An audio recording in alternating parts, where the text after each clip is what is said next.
For our final what if, I want to tell you a story. Once, a family came to meet with a rabbi. "We're new to your community," they said. "Our daughter is 12, and we want her to have a bat mitzvah in this year, maybe in like 6 months." The rabbi looked at the family, seated in her study. 2 parents, a mother, a father, and a daughter. The mother, a person of color, shared that she was not Jewish, but that she had committed to raising her daughter as a Jew. The father of the potential bat mitzvah hadn't been engaged in Jewish life very much growing up. The rabbi knew the laws, the rules, bechukotai, of her synagogue. A family must be members of the congregation for 3 years leading up to bar, bat, or b mitzvah, and the child must study in religious school for that entire time. The rabbi turned to the daughter who had been quiet. "Tell me," the rabbi said, "is this something that you want? You'll have a lot of studying to do if we're going to make that within 6 months, but we will make it fun." The daughter's face lit up. "Yes," she said, "this is something that I wanted to do. I asked my parents if we could meet with you today." With that yes, the rabbi knew her answer too. What if, that family asked that rabbi, what if instead of going by the book, of prioritizing rules over people, what if we said yes to everyone who wanted to be counted in? That rabbi, who said yes to a Jewish family of color, to an interfaith family, to a patrilineal Jewish family, to a family who arrived later than most to Jewish life and Jewish education, that rabbi said yes. While I've changed some details, I have been that rabbi in the congregation I served before coming to WRJ. And that rabbi is also your rabbi and your cantor. That is your sisterhood president and your district leadership. That is you. That can be us. We can say yes to everyone who wants to count into our communities, to our sisterhoods and our women's groups, and to WRJ. What if we told them all yes? What if, in this moment of fracture and anti-Semitism and pain, what if we said yes to everyone who wants to be part of Jewish life? Once again, our history can inform our future. In 1965, we led our entire movement.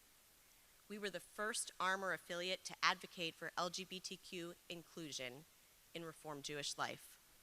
Our resolution from that year is still a proud reference point for RAC Director Rabbi Jonah Pesner, who will join us later this weekend when he testifies in Congress or credentials our movement with coalition partners. WRJ opened the door.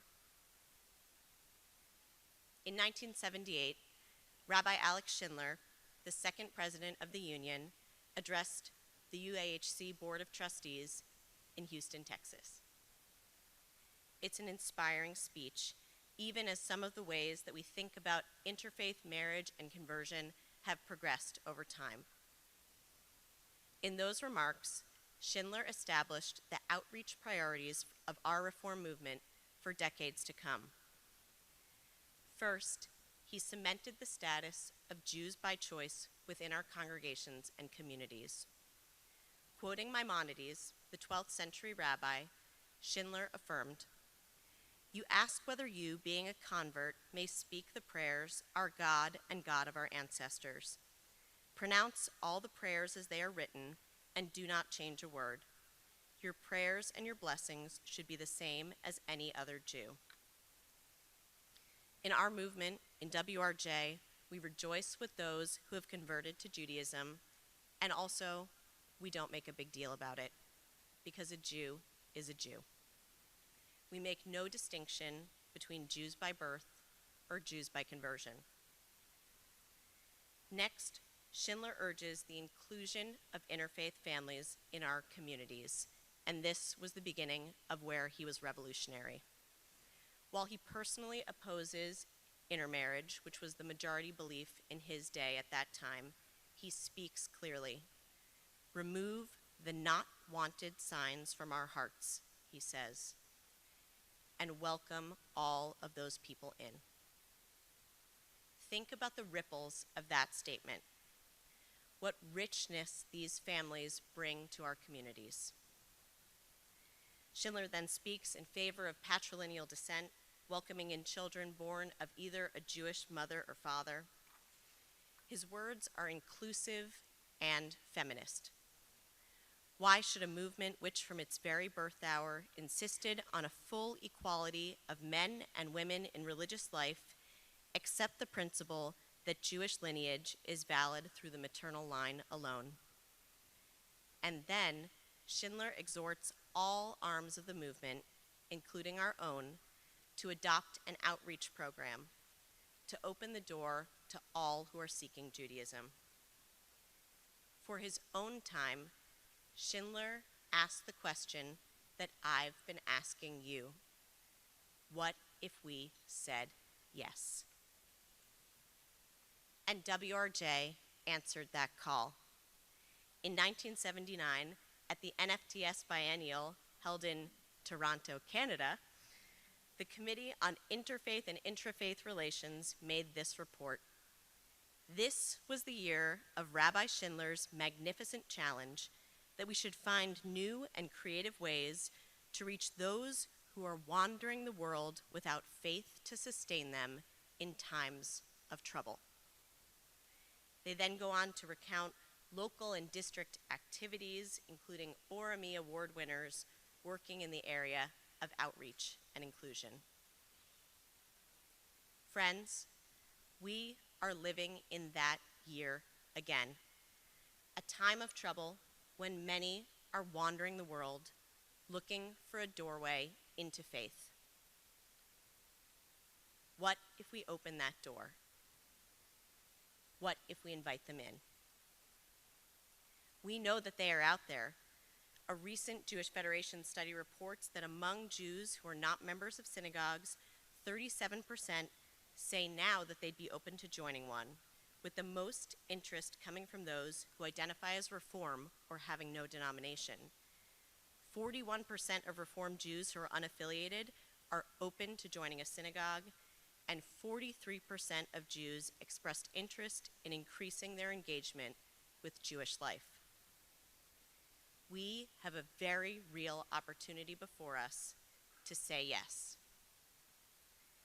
Our WRJ North American Board has taken a crucial step, unanimously approving amendments to our Constitution to open up WRJ membership to those who identify as women, as non-binary, and as gender fluid, and also to welcome both those who identify as Jewish and those who are on a Jewish journey. Often, sisterhoods and WRJ are the first place that someone enters their path to Jewish life. Our Constitutional Amendments Committee, led by WRJ Secretary and incoming VP Karen Goldberg, not proposing to change our name or our mission. We are women of Reform Judaism. And these proposals are not proscriptive. They are descriptive of those among us in our community, of those with us today. People who resonate with our mission and with vibrant Reform Jewish life through a feminist and empowering lens. Thank you to our WRJ board who said yes to welcome everyone who wants to be a part of WRJ. Next month, on June 18th, the board is laughing because we said it a lot of times in the board meeting. These amendments go to a broader vote at our legislative body meeting. In addition to all WRJ North American board members, each sisterhood or women's group in good standing are eligible to send voting delegates with provisions for individual members as well. Anyone on the WRJ staff or board can help give you info on how you can show up for this important meeting. What if? What if you said yes? What if you came out to vote for inclusion, welcoming, and belonging? As we did in 1965, let us lead the way. As we did in 1979, let us answer the call. Let us say yes to leadership. Let us say yes to philanthropy. Let us say yes to welcoming. Let us say yes. Shabbat Shalom.